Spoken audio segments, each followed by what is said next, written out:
Bom, nossa aula de número 6, vamos falar sobre um caso particular de movimento muito comum, muito estudado nos cursos básicos de física, que é o movimento sob ação da aceleração gravitacional, que é popularmente chamado de queda, de lançamento, qualquer coisa que se movimente sob a ação da gravidade, certo? Aí tem várias situações, tem um lançamento, tem uma queda livre, tem um lançamento vertical, tem um lançamento horizontal, um lançamento oblíquo, tem vários tipos de lançamento e a gente vai estudar cada um deles aqui, usando toda a discussão que a gente vem fazendo desde a primeira aula. Então a gente vai utilizar o conceito de posição, velocidade e aceleração vetoriais, porque o movimento pode ser bidimensional ou unidimensional, certo? A gente vai usar os conceitos de função horária da posição e da velocidade, que a gente viu na aula passada como é que escreve isso em vetores, né? E a gente vai aplicar tudo isso à situação de uma aceleração constante, porque a aceleração da gravidade ela pode ser considerada como constante, certo? Então é uma aplicação do que a gente viu na aula passada sobre movimento uniformemente variado, mas para um caso específico quando tem uma aceleração da gravidade. Então a gente vai estudar várias situações aqui e vai fazer uns exercícios para poder reforçar os conhecimentos, ok? Então a aula hoje é sobre movimento sob a ação da aceleração da gravidade. Como é um movimento de um objeto sujeito apenas à ação da gravidade? Esse é um problema, gente, que na prática não é tão comum, apesar de parecer, né? Porque na prática o movimento sob a ação da gravidade ele também sofre a ação da resistência do ar. Então o movimento ele pode ser próximo a isso. Tem situações em que a gente consegue ter um resultado, mesmo no experimento de laboratório, que se aproxima muito disso. Mas assim, na prática, se eu for ser criterioso, existe resistência e a resistência ela gera uma variação na aceleração. A aceleração da gravidade não fica exatamente igual a isso. Mas muitos movimentos a gente pode, pelo menos ter uma ideia, né, de como ele é, só considerando a ação da gravidade, sem considerar a ação da resistência do ar. Algumas características sobre a aceleração da gravidade. A gente aprendeu desde a escola que todos os corpos no planeta Terra são atraídos para baixo pela força da gravidade da Terra, e essa atração ela gera uma força que acelera os corpos para baixo a uma aceleração de aproximadamente 9,8 metros por segundo ao quadrado, ou seja, se você solta um objeto, ele começa a aumentar a sua velocidade a uma taxa de 9,8 metros por segundo a cada segundo. Então ele começa com 0, depois de um segundo ele está em 9,8, depois ele está em, dá quanto aí, 9,2, 18, 17,6, né? E aí vai, vocês entenderam, né? Vai somando aí as velocidades a cada segundo. Uma coisa que não sei se todos sabem, mas o valor da aceleração da gravidade, ele varia com a altura do local, com a altitude do local. Quando a gente fala 9,8 metros por segundo ao quadrado, pessoal, essa é uma aceleração em nível do mar. Se você sobe, você vai para um lugar muito alto, essa aceleração muda, né? Ir para um lugar alto não quer dizer ir para um topo de uma montanha. Às vezes a Terra não é uma esfera perfeita. Então tem regiões no planeta Terra que são mais perto do centro do que outros. Então, essa figura aqui cheia da internet, ela mostra a diferença de aceleração da gravidade em 3 pontos diferentes na Terra, né? A gravidade da Terra varia em diferentes localizações na Terra. A variação é causada pela diferença de latitude, de altitude, profundidade, local e topografia. Geralmente a aceleração centrífuga da rotação da Terra já está incluída no valor. Então, além da gravidade, a Terra ela é um objeto que está girando. Isso a gente chama de referencial não inercial. Então surge uma chamada força fictícia, chamada de força centrífuga, que contribui na aceleração da gravidade. É aquela força que você sente quando o carro faz uma curva, né? Você sente puxando para o lado. Então a gente também sofre essa força por conta da rotação da Terra, e tudo isso está englobado dentro do valor da aceleração da gravidade. Então tá aqui, você vê que a variação é pequena, né? Aqui eu tenho 9,83, aqui eu tenho 9,80, 9,78. Então não muda tanto assim, né? Também não vai cair pela metade se você for para outro lugar da Terra. Então a gente aproxima tudo para 9,8. Mas se você for fazer um estudo criterioso, você vai ver que varia um pouco, mas é muito pouco. Então, para fins didáticos, a gente vai considerar 9,8 metros por segundo ao quadrado. Beleza? No ensino médio a gente bota até 10, né? Para facilitar a conta. Mas aqui, como vocês vão usar a calculadora, a gente bota 9,8. E também a gente vai, né, a gente vai aproximar, como a gente vai usar a gravidade no nível do mar, a gente vai aproximar ela como sendo um valor constante, ela é um vetor, que a aceleração é vetorial, vocês aprenderam, né? É sempre virado para baixo, certo? Se a gente adotar essa base J aqui, ó, lembre-se que isso é arbitrário, eu posso botar ela para baixo também se eu quiser, não está errado. Mas se eu adotar essa base J, então o vetor G de gravidade vai ser escrito como sendo menos G na direção de J. Como o J está na vertical, né? Então é menos, porque é o contrário, e o G, que é um módulo multiplicado pelo vetor unitário J chapéu. Então a gente vai escrever dessa forma, usando essa base. Nem sempre, né? Vai ter problemas que a base ela vai estar inclinada, mas a maioria das vezes vai ser assim a nossa base vetorial, né? O primeiro problema que a gente vai abordar aqui é o movimento, é o problema do... Não, na verdade a gente começa falando das funções horárias, porque a gente aprendeu na aula passada que a função horária da posição, lembra que a gente fez as componentes, a gente integrou e encontrou qual era a velocidade, depois qual era a aceleração. Então o resultado daquela integração dá essa função aqui, ó. A posição é igual à posição inicial, mais velocidade inicial vezes o tempo, mais aceleração vezes o tempo ao quadrado sobre 2. Essa é a função horária da posição que a gente aprende lá no ensino médio. Só que aqui está com a abordagem vetorial. Lembrem-se que cada vetor desse aqui tem 2 ou 3 componentes. Então, cada vetor desse aqui representa 3 ou 2 equações, dependendo do problema. Se for um problema bidimensional, são 2 equações. Se for tridimensional, são 3 equações. E aí, veja bem, o que a gente vai substituir? O meu problema aqui, ele diz simplesmente que a aceleração é igual a G, a gravidade. Então, eu vou substituir esse A pelo meu vetor de gravidade, que eu sei que ele é para baixo, né? Porque eu adotei essa base J. Então, eu vou escrever o vetor A, como sendo menos G na direção de J. E aí a minha função horária, ela vai ficar desse jeito aqui, ó. Aqui eu já escrevi as componentes, certo? Então, a posição inicial vai ter uma componente X e a componente Y na direção de J. A velocidade inicial vai ter sua componente X e sua componente Y na direção de IJ. E a aceleração, obviamente, só tem componente J, porque ela é para baixo. Então, ela só aparece o termo em J aqui. Aqui, se você vai olhar para o desenho, a ideia é mais ou menos a seguinte. Aqui eu tenho o meu objeto que vai ser lançado. E isso aqui é a posição inicial do meu objeto, o R0. O R0 ele tem uma componente na direção de X, que é essa projeção do vetor aqui para baixo, esse comprimento todo aqui, que a gente encontra por trigonometria, através do seno e do cosseno, da tangente, né? Eu tenho a componente Y do R0 na direção de J, que são esses dois aqui. A velocidade inicial é a velocidade com que o objeto é lançado. Né? Ele não pode ser lançado sem velocidade inicial, senão ele cai. Então o canhão ele é responsável por dar uma aceleração para a bola sair com velocidade. E aí, novamente, eu tenho uma componente na direção de I, da minha velocidade inicial, e eu tenho um componente na direção de J da minha velocidade inicial. A velocidade inicial ele é um vetor que tem sempre um ângulo. O cara, quando vai lançar alguma coisa, ele tem que apontar. Então, a direção que ele aponta ao objeto vai determinar o ângulo da velocidade inicial. E esse ângulo, vocês sabem que está diretamente relacionado com as componentes. Você sabe que essa componente aqui é dada por V0 vezes o cosseno do ângulo. E essa componente é o V0 módulo, né, vezes o seno do ângulo. Então, a depender do ângulo que você vai disparar um objeto, você vai ter componentes diferentes da velocidade. Isso vai mudar um bocado de coisa.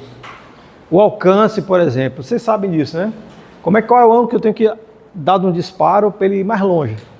Vocês sabem? 45 graus. 45 graus. A gente vai fazer uma conta daqui a pouco, vocês vão encontrar esse valor. E aí, ó, eu vou organizar aqui as componentes. Eu vou juntar tudo que está na direção de I, tudo que está na direção de J. E aí eu vou encontrar essa função horária da posição. Essa função, gente, ela me dá qual é o vetor posição do objeto para cada instante de tempo. Notem que a componente na direção de I, ela só tem posição inicial mais velocidade inicial vezes o tempo.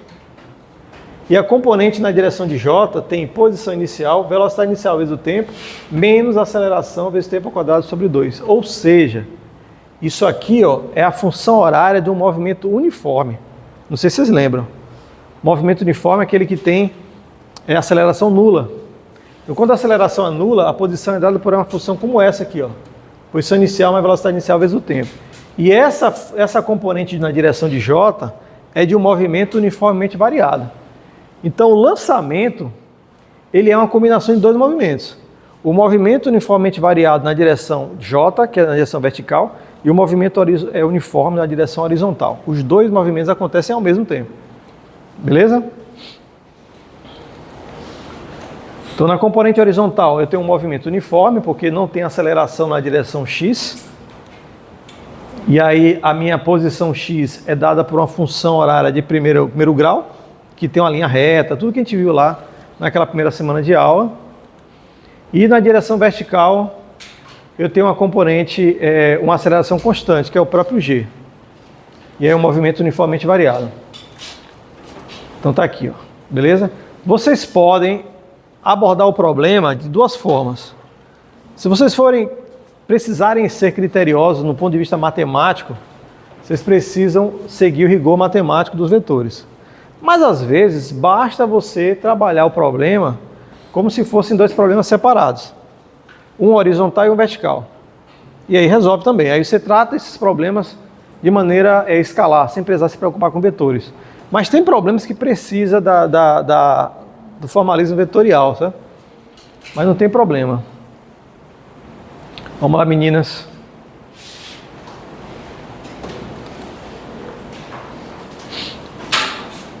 Bom, vamos obter agora a função horária da velocidade, certo? A velocidade a gente aprendeu na aula passada, na aula de segunda-feira, que o vetor velocidade, a função velocidade vetorial, é a velocidade inicial mais a aceleração vezes o tempo.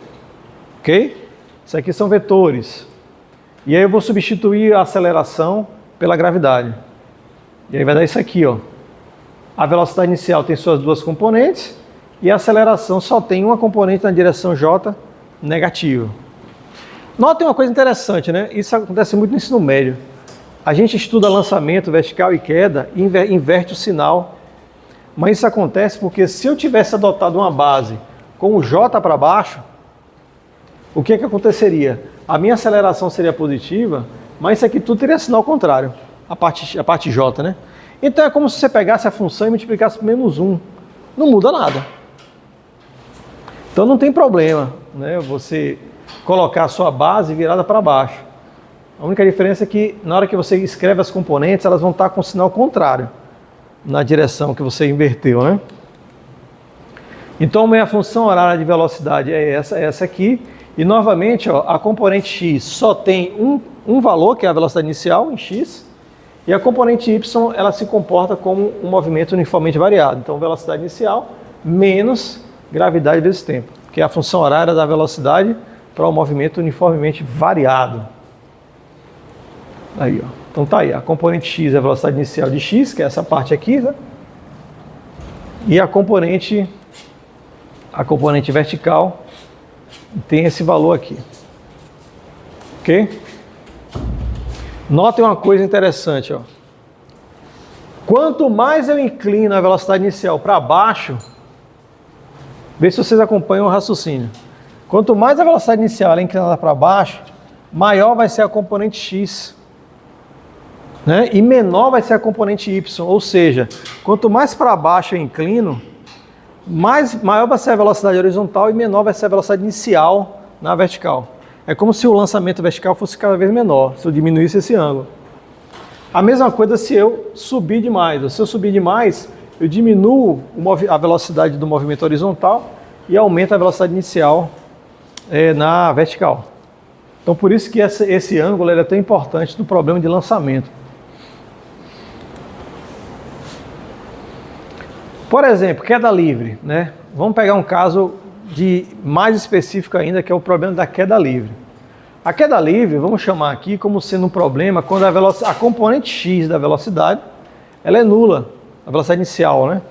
Então é quando o objeto ele não tem componentes horizontais de velocidade, ele está sempre ou caindo, ou ele cai com velocidade inicial zero, que é quando eu solto, ou ele cai quando eu jogo para baixo, que ele cai com velocidade inicial diferente de zero, beleza?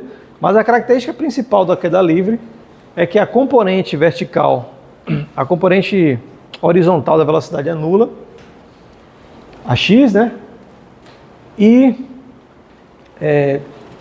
como é uma queda, ele tem que ser na mesma direção da gravidade. Porque se eu jogar para cima não é uma queda, é um lançamento para cima, né? Vertical. Eu não sei nem se esse conceito existe, eu criei ele. Se cai para baixo, para mim é queda. Ou não é, né? Se você joga um objeto para cima, não é uma queda, é um lançamento vertical. Eu chamo assim, lançamento vertical. Eu não sei nem se o Halliday chama assim, certo? Mas vocês entenderam, né? Então, componente horizontal nula e a componente vertical da velocidade tem o mesmo sentido da gravidade, ou é nula, ou você pode soltar o objeto com velocidade inicial igual a zero. Primeiro problema que a gente pode achar é o seguinte: quanto demora para o objeto cair no chão? Eu solto o objeto aqui, pá, ele cai no chão. Como é que eu calculo o tempo que demora para esse objeto cair no chão, né? Então pego aqui, solto, ou então jogo para baixo, né, com a velocidade inicial diferente de zero, e faço um cálculo para saber quanto tempo demora para cair no chão. Ele vai ser solto de uma altura y0, que é a posição inicial, certo? A componente y pelo menos. Então aqui, ó, o dado do problema é esse. Esse tempo que eu vou encontrar, o t', é um tempo tal que a minha função horária da componente y ele vai ser zero quando eu substituo esse tempo. Então, substituindo essa informação na minha função horária da componente y, eu vou jogar isso aqui como sendo zero, certo? Eu aqui supus que a velocidade inicial seja nula, então v0y vale zero, por isso que esse termo vai embora. Então só sobra isso. Aí essa equação fica simples de resolver, né? Eu jogo esse y0 para cá, negativo, multiplico tudo por menos 1, aí vou... Bom, vocês entenderam aqui, né? Conta bem aqui adiante. Então dá isso aí, ó. Esse daqui é o tempo de queda de uma queda livre, né? A raiz quadrada de 2 vezes a posição inicial y dividido pela gravidade. Ou seja, toda vez, pessoal, que eu tiver uma equação e eu tenho uma fração, vocês têm que fazer a seguinte leitura. O que está em cima da fração é uma proporcionalidade direta. Ou seja, quanto maior for isso aqui, maior é isso aqui. Então, quanto maior a posição inicial, quanto mais alto está o objeto, maior é o tempo de queda. Faz sentido. Certo? E a gravidade, como a gravidade está embaixo, está no denominador, isso aqui a gente chama de inversamente proporcional. Quanto maior for a gravidade, menor é o tempo. Então aqui é uma proporcionalidade inversa. Aí você pensa assim, será que está certo isso? Aumentar a gravidade significa eu puxar com mais força. Então gravidade alta, tempo de queda menor, o objeto vai cair mais rápido. Faz sentido também. Então nossa equação faz sentido físico. É importante depois que a gente faz a conta, a gente vê se isso faz algum sentido, né? Tem um experimento, não sei se vocês fazem em laboratório, mas dá para fazer em casa. É chamado tempo de reação, já viram? Você pega uma régua, pede para alguém fazer com você, né? A pessoa que vai lhe auxiliar, ela vai segurar uma régua e você vai botar o dedo bem perto da régua sem tocar. Mais ou menos na posição ali dos 10 centímetros, por exemplo. Você marca um zero ali, bota no 10 centímetros. Aí o que é que acontece? A pessoa que está segurando a régua, ela vai soltar a régua sem lhe avisar. E você tem que ficar prestando atenção, quando você vê que soltou a régua, você segura. Quando você segurar, o que acontece? A régua ela vai cair um pouquinho e você vai conseguir saber o quanto que a régua caiu. O quanto que a régua caiu, galera, é isso aqui, ó, é o Y. A gravidade você sabe. E aí quando você calcula, você sabe o tempo de reação que você teve para poder segurar a régua. Então, é uma maneira de calcular tempo de reação. Entenderam? Depois façam aí e me contem quem foi que teve um tempo de reação bom aí. Outra coisa que dá para calcular é a velocidade de impacto, ou seja, se eu solto o objeto a uma certa altura, com que velocidade ela chega no chão. Esse problema, não sei se vocês já viram, na televisão é muito comum. Sai uma matéria que derrubaram um vaso de planta do primeiro andar e ele cai no chão como se fosse o equivalente a 10 toneladas. Já viram isso? Só que isso não faz certo. Para mim nunca fez sentido isso, né? Porque o problema não é o peso. Depois a gente discute sobre isso, mas eu ainda estou processando essas coisas direito, certo? Mas pense um pouco sobre isso. O que quer dizer equivalente a 10 toneladas? Se você segurar 10 toneladas é uma coisa, se você segurar 10 toneladas caindo é outra coisa. Entendeu? Mas aqui a gente não vai calcular isso não, a gente vai calcular velocidade. Qual é a velocidade que o objeto atinge se ele começar com velocidade inicial nula? Então vamos pegar a função horária de velocidade da componente y, e aí eu já sei o tempo que demora para cair, que vale isso aqui. Opa, tá ruim, hein? Vou substituir. Velocidade inicial vale nulo, vale zero. É onde é? O meu não? Eu acho que é. Não, tá. Só que tá bem claro, mas eu acho que É porque eu escureci a tela porque está com 20% de bateria. Mas acho que é. Tem problema, era para ter botado no modo avião, né? Para ninguém ficar ligando. Muito bem. Então eu substituo aqui pelo tempo de queda.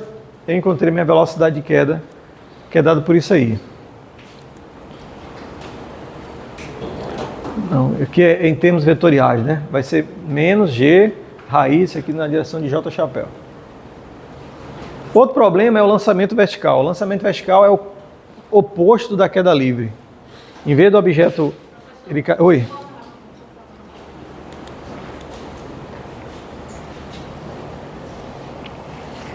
Essas coisas estão no cigarro, gente. Oi? O material está no cigarro, não sei se você sabe, né? Eu botei tudo lá. As aulas também estão gravadas, estão lá. A aula de segunda já está lá, botei ontem. Os exercícios que são discutidos em sala, eu botei um arquivo separado, né, que vocês quiserem revisar. Bom, lançamento vertical, a diferença é que a velocidade inicial, ela é para cima. Ela só tem componente vertical, não tem componente horizontal, e ela é contrária à gravidade. Ok? Então, necessariamente, no lançamento vertical, você vai ter velocidade de um lado, gravidade, aceleração para o outro. Lembram disso? Quando eu tenho velocidade de um lado e aceleração para o outro, esse movimento ele é retrógrado. Então, ele vai freando, aí ela vai parar e depois vai acelerar. Então, vai acontecer isso no lançamento vertical, diferente na queda livre. Queda livre, ele vai acelerar até onde tiver gravidade para ele acelerar. Aliás, diga-se de passagem, você sabe o que acontece se eu cavar um buraco na terra até o outro lado e soltar uma pedra? Já viram isso? Esse problema? Às vezes sai nos reels do Instagram, aparece isso. TikTok que explica, né? Se por exemplo, se fosse um homem, querendo cair num buraco enorme, né, cara? Para tentar cair no outro lado, ele não consegue, porque por conta da gravidade do núcleo. Mas como assim? O que é que a gravidade do núcleo faz? O que é que a gravidade do núcleo faz? Esmaga não. Tem hora que zera? Não, pode falar, mulher, tenha medo não. Pessoal, vamos lá, diga.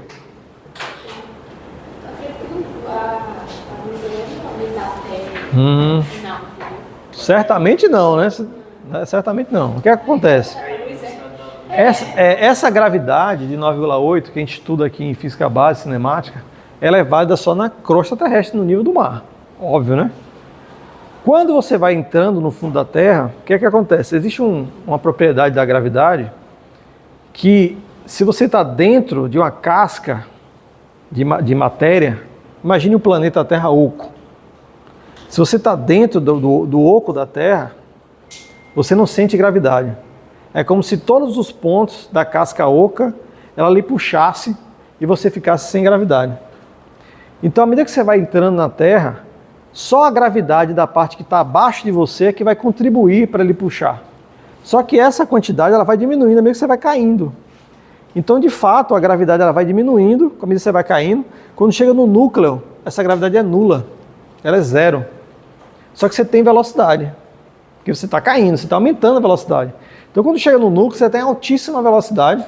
Só que aí você começa a sair da Terra. Aí, novamente, a gravidade começa a aumentar e lhe puxar. Exatamente, aí você vai lhe freando, quando chega no outro lado da Terra, você para e volta a descer de novo. Então você fica indo e voltando. Vira um movimento oscilatório, né? Um movimento harmônico simples. Se não tivesse resistência do ar. Se tiver resistência, você vai acabar parando no meio da Terra.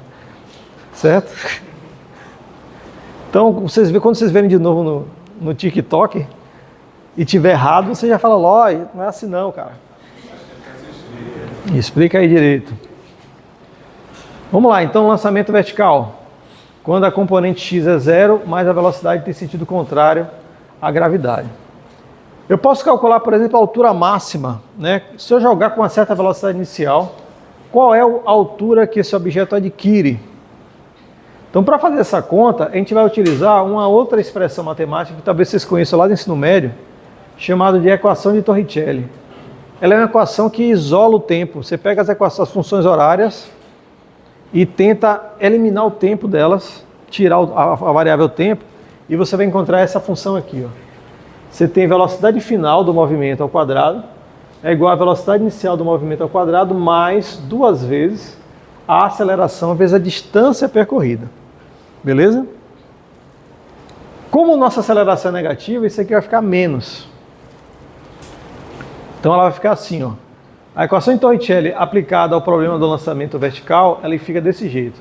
A velocidade numa certa altura é igual à velocidade inicial de lançamento menos 2 vezes a gravidade vezes a distância percorrida. E aí, bom, como eu quero achar a altura máxima, uma característica do lançamento é o seguinte: o ponto mais alto que o objeto atinge é quando a sua velocidade vai a zero. E aí ele começa a cair. Então, a informação primária para calcular problemas de alcance, de nível de altura, é quando a velocidade ela atinge zero, ou seja, quando essa velocidade final ela vai a zero. Então, se eu substituir isso aqui por zero,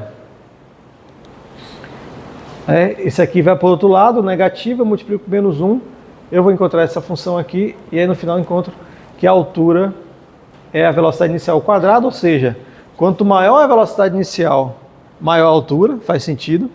E olha com a dependência quadrática, né? E quanto maior for a gravidade, menor é a altura que ele sobe. Também faz sentido. Se você está aqui na Lua, a Lua tem uma gravidade bem pequena. Então, se isso aqui é pequeno, a altura vai ser bem maior. Tá certo?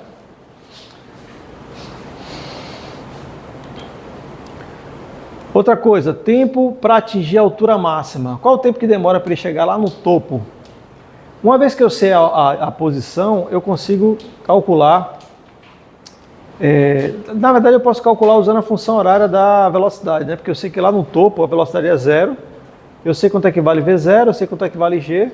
Então, o tempo você calcula fácil, né? Vale velocidade inicial sobre a gravidade. Então, novamente, né? Quanto maior for a velocidade inicial, maior o tempo de subida, e quanto maior a gravidade, menor o tempo. Hoje, essa aula, galera, não sei se vocês repararam, eu quebrei um pouco o cronograma.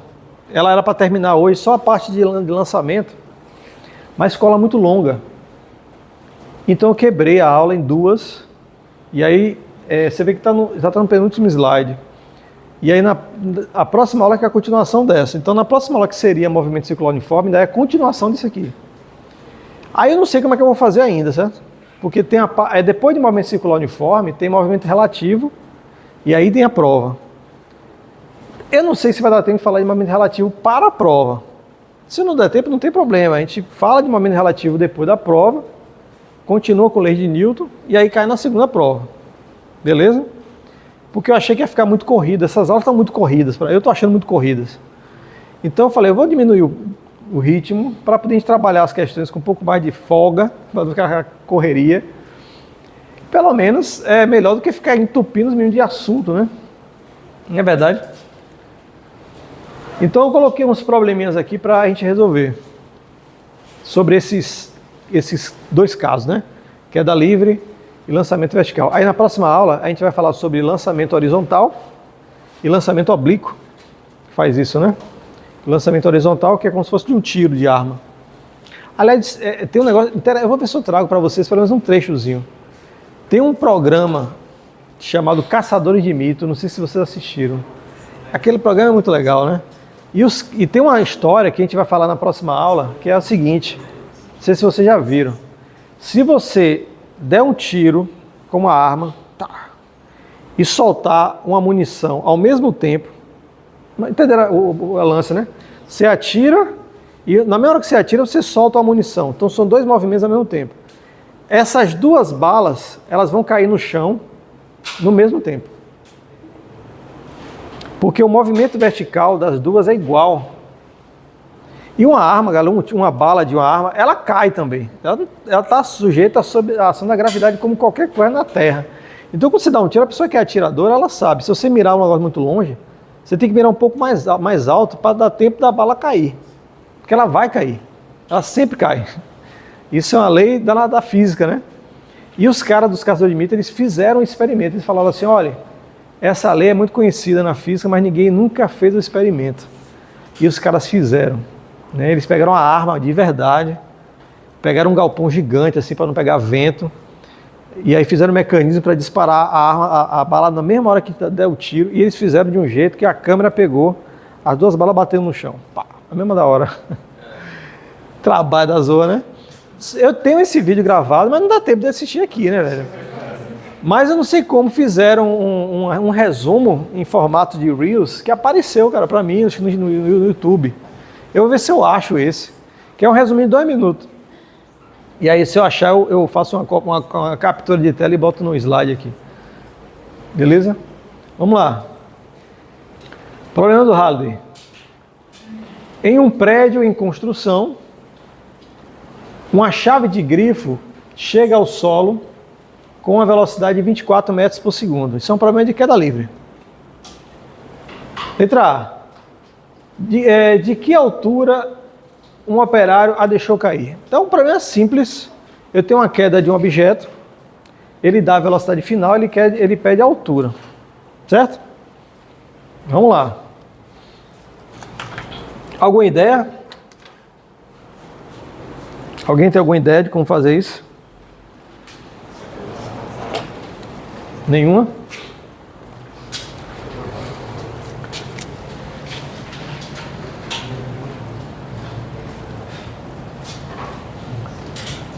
Questão 1. Seguinte, eu quero saber quanto é que vale Y, né? Vou chamar de Y. O problema ele é assim, ó. Eu tenho aqui o prédio. O objeto cai daqui até aqui. Ele dá a velocidade de 24 metros por segundo. Outra coisa que a gente sabe é a aceleração, né? G vale 9,8 metros por segundo ao quadrado. Bom, nós temos aí velocidade final, a velocidade inicial, quem sabe que é 0, que ele foi um lançamento, foi uma queda, né? Então isso aqui a gente sabe também. Velocidade inicial é 0. Então, se eu tenho velocidade final, inicial e gravidade, usando a função horária de velocidade, eu consigo calcular o tempo de queda. Não é verdade? Vamos lá.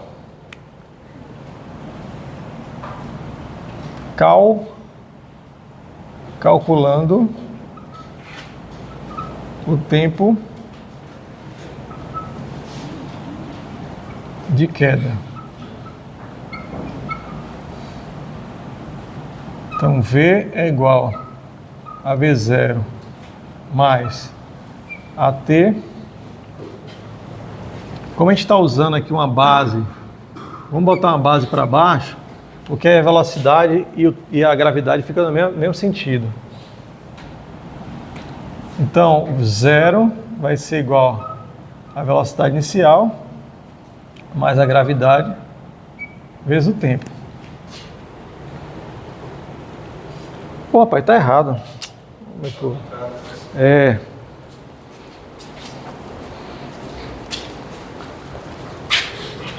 A velocidade final é 24. Rapaz, tem que arrumar os canetas melhor, né? A velocidade inicial é 0.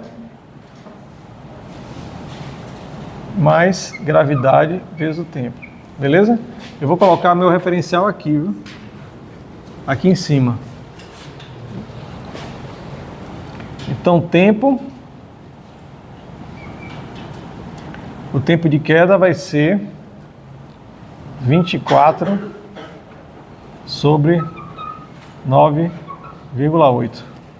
Quanto é que dá aí, gente?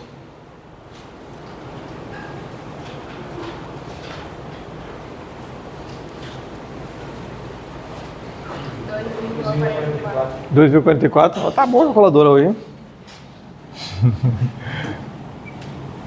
2,44 o quê?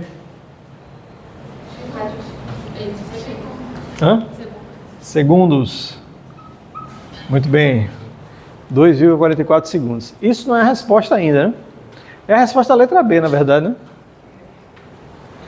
A gente quer saber qual é a altura. Então, para saber a altura, você vai pegar a posição final subtraída da posição inicial. Como a posição inicial é 0, quem está supondo nosso referencial aqui em cima, então a gente vai... a própria posição final é a altura do prédio. Então vamos lá, vamos substituir aqui. Substituindo na função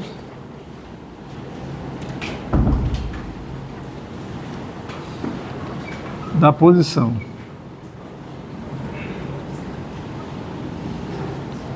Então a posição é o seguinte, posição final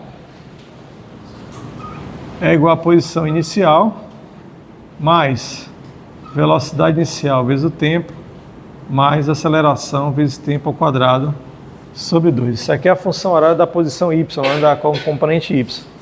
A posição final que eu quero encontrar, a posição inicial vale 0, mais velocidade inicial vale 0, mais a aceleração que vai ser positiva, porque eu estou colocando tudo, a minha base para baixo também, então vai ficar tudo positivo. Gravidade. O tempo eu também sei, né, quanto é que vale. Isso aqui vale 2,44. Então fechou, né? Y vai valer 9,8. Oi?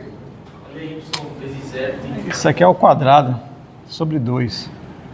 Tá faltou um bocado de coisa. Oi? Y vezes 0. Y é igual a 0 mais 0, porque a posição inicial é 0. Velocidade inicial é 0. Mais gravidade vezes tempo ao quadrado sobre 2. Então dá 9,8 vezes 2,44 ao quadrado sobre 2. E aí calcula aí para ver quanto é que dá. Essa é a resposta da letra A.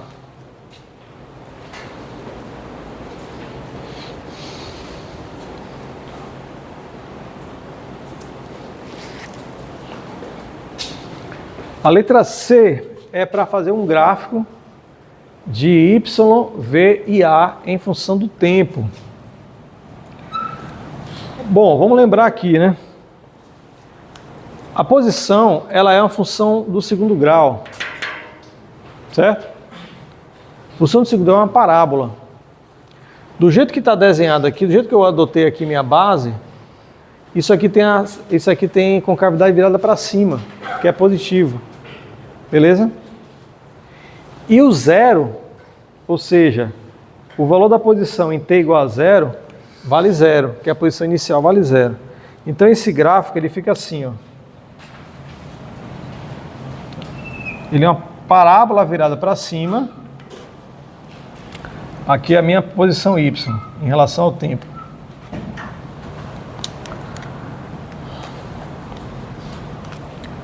Ela faz isso. Beleza? Onde o zero da função coincide com o zero do y. Porque em t igual a zero, a posição do objeto é em zero. O gráfico de velocidade, como é um movimento uniformemente variado, né, a gente viu que a função horária de velocidade é de primeiro grau, é V0 mais AT, sendo que V0 vale zero. Então essa função horária, esse gráfico, ele vai ser assim, a linha reta, certo? Aqui eu tenho velocidade. E aqui eu tenho tempo. É uma linha reta.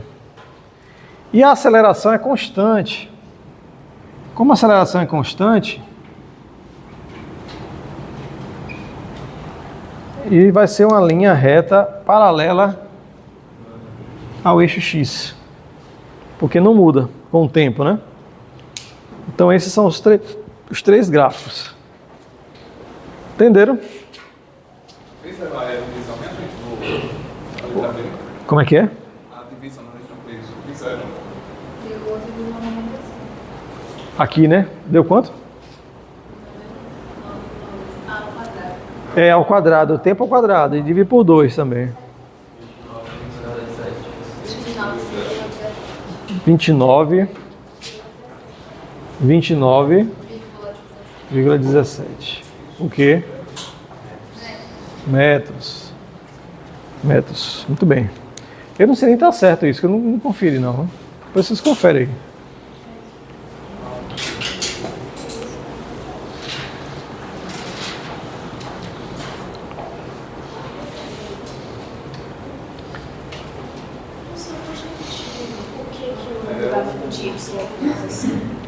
O Y, galera, vamos lá. Numa queda livre, o movimento vertical ele é um movimento uniformemente variado. Sofre a ação da gravidade, que é 9,8, certo?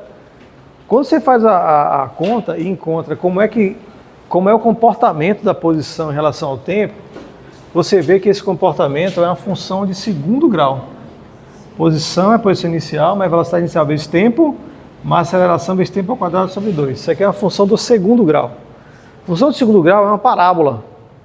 Não é uma parábola? O nosso problema aqui, ele tem parábola, o valor da aceleração é positiva, porque eu botei o vetor para baixo, o vetor de base para baixo. Função do segundo grau, quando tem um A positivo, ele é uma concavidade voltada para cima, certo? Está aqui, ó, está voltada para cima. E o zero da função, ou seja, o ponto onde a linha bate no eixo x igual a zero, é exatamente em t igual a zero, porque no t igual a zero, o meu objeto está na posição zero, a posição zero, que é a origem, né? Então em t igual a zero, o objeto está no zero, então eu tenho que pegar minha função e fazer com que ele bata aqui. Ele sai daqui dessa base, faça isso. Certo? Ele sempre vai crescendo. Beleza? O da velocidade é porque a velocidade ela é uma função de primeiro grau. Função de primeiro grau é a linha reta. E eu sei que em t igual a zero, a minha velocidade vale zero, porque a velocidade inicial é zero. Então ela vai partir da origem aqui, ó. E vai subir. Essa inclinação, isso aqui é um esboço, né? Como o próprio problema está falando. Eu não estou calculando um gráfico real. É um esboço. Por isso que a gente risca aqui meio que sem ter muito critério, né? de escala. Próximo.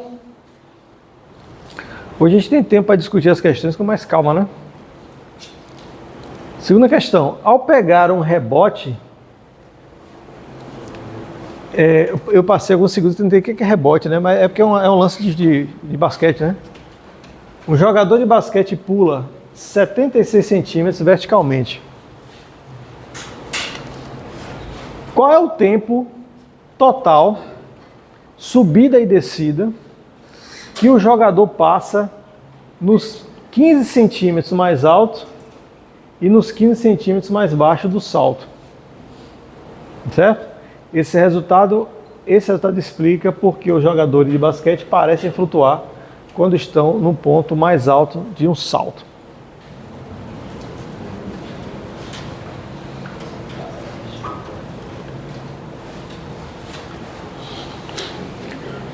Essa caneta preta aqui, eu posso abandonar ela, né? Bom, a lance aqui é o seguinte, então o cidadão, aqui está o chão, não sei nem como é que eu vou desenhar isso, né? Ele dá um salto,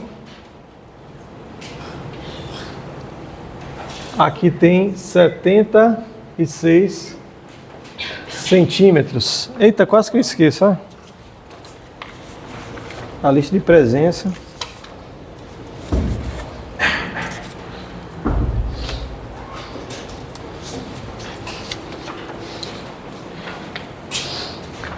Aí veja bem, ele quer saber qual é o tempo total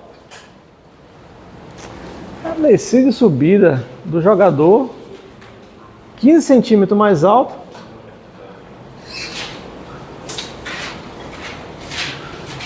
Rapaz, vê se vocês concordam comigo. 15 centímetros mais alto seria um pedaço de 15 centímetros até chegar no topo, não é?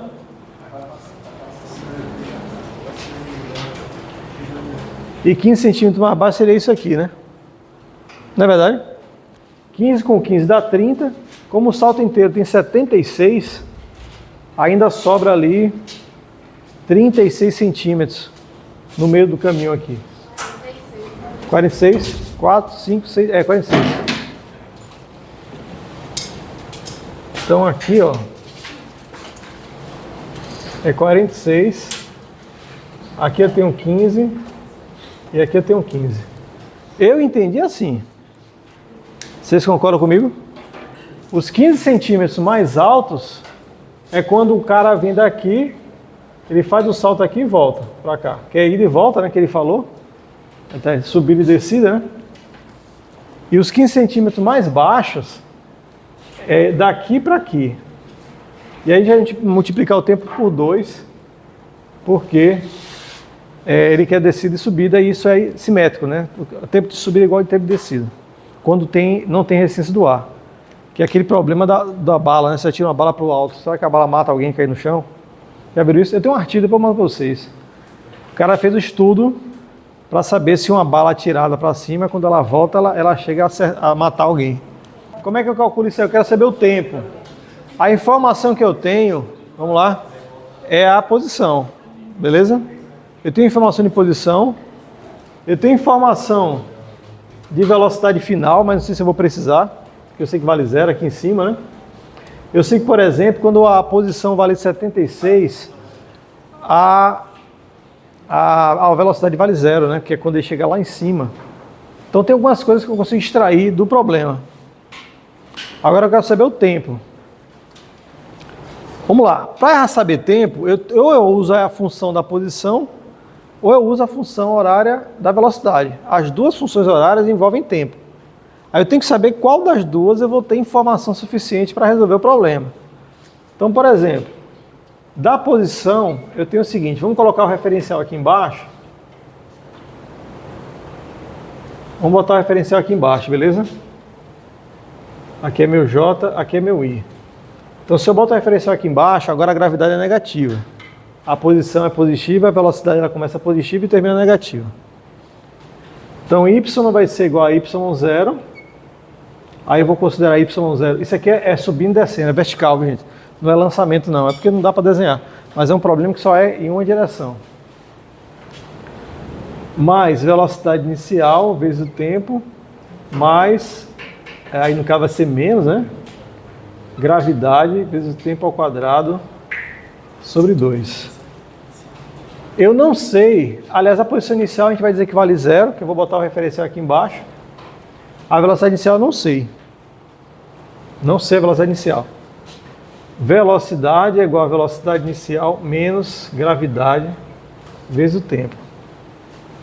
Agora veja, eu não sei quanto é que vale a velocidade inicial, mas com essa função horária aqui, eu sei que aqui em cima a posição vale 76 centímetros. Eu sei que a velocidade vale 0. Entendeu? Então, se eu colocar isso aqui igual a 0,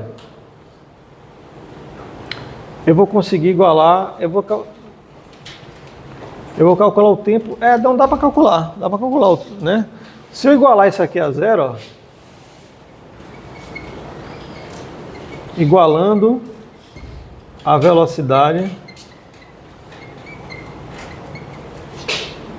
a 0, eu vou ter 0 igual a V0 menos GT. Então, o tempo de subida, vou botar aqui do lado, vai ser igual a V0 sobre, que é aquela conta que a gente já fez, né? Eu sei quanto, V0 eu não sei quanto é que vale, né? Eu sei quanto é que vale T. Peraí, vou fazer o seguinte. Então, V0 vai ser G vezes o T. Então, V0 vale quanto? Gravidade é 9,8 vezes o tempo, que é de... Eu não tenho um tempo não, né? Eu só... eu quero o tempo, né? Oi? No caso da velocidade... não. Mas eu acho que se a gente substituir aqui, isso aqui vale 0. Rapaz, isso aqui vai virar um sistema de equações, né? Não, peraí. Não, por Torricelli a gente resolve isso. A gente acha a velocidade inicial. Por Torricelli. Vamos apagar aqui. Vamos usar Torricelli, ó.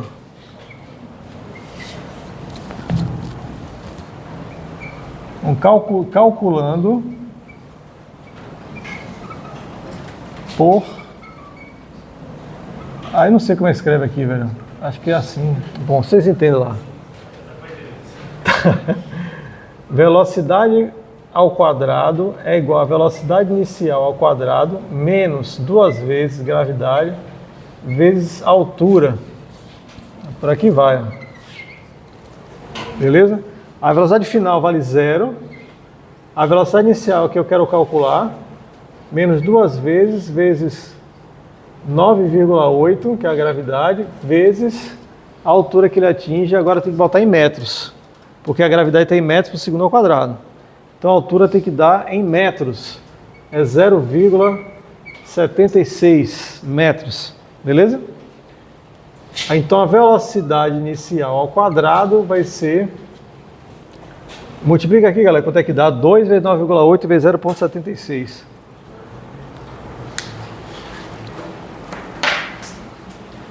Quanto é que dá? 2 vezes 9,8 vezes 0,76. 14,89. Então, velocidade inicial é a raiz quadrada de 14,89 metros por segundo.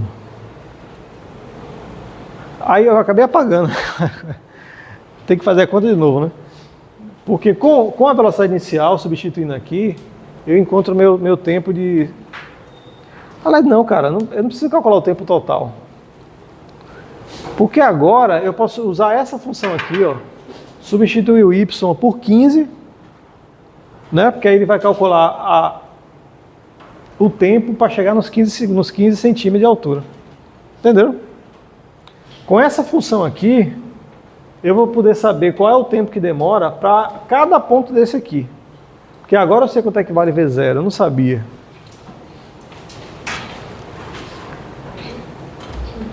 Então, calculando o tempo para y igual a 0,15 metros. Então vai ficar assim, ó, 0,15 igual a posição inicial é 0, velocidade inicial é a raiz de 14,89 t.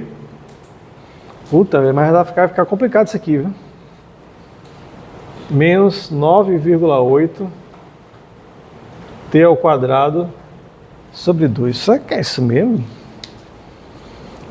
Isso aqui dá para fazer, né? Que isso aqui dá uma equação de segundo grau.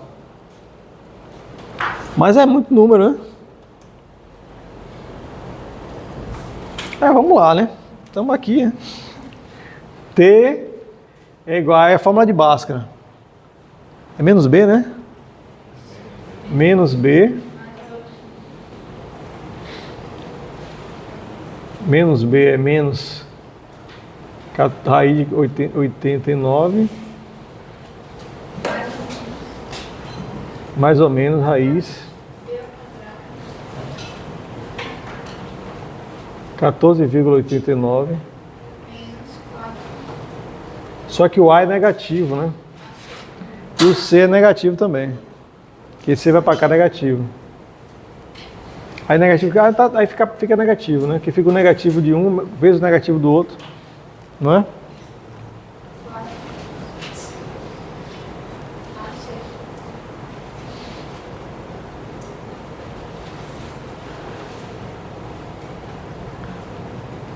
Misericórdia. Agora o A é negativo, né? Vai ficar menos aqui. Fica 9,8 porque eu vou multiplicar pelo... Porque tem um 2 aqui embaixo. Dá essa conta aí, cara. Não seria melhor tentar resolver Não está muito elegante, né? a raiz de 14,9? Ele só ia carregar menos número, né? Mas o problema é continuar. Galera, essa é o que é a maneira que eu achei para resolver o problema. Não sei se tem uma maneira mais simples, né?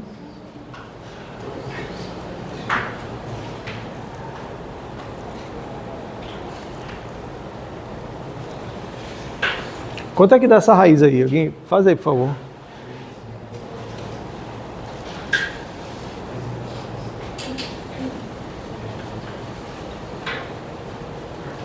Tem 14? 3,85. Quanto? 3,85. Pô, é mais fácil carregar assim, né? Menos pior, é. 3,85. Vamos fazer de novo.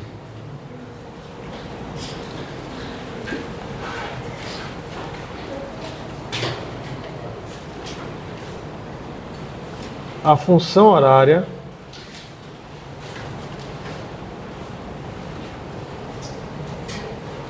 da posição será y igual a 3,85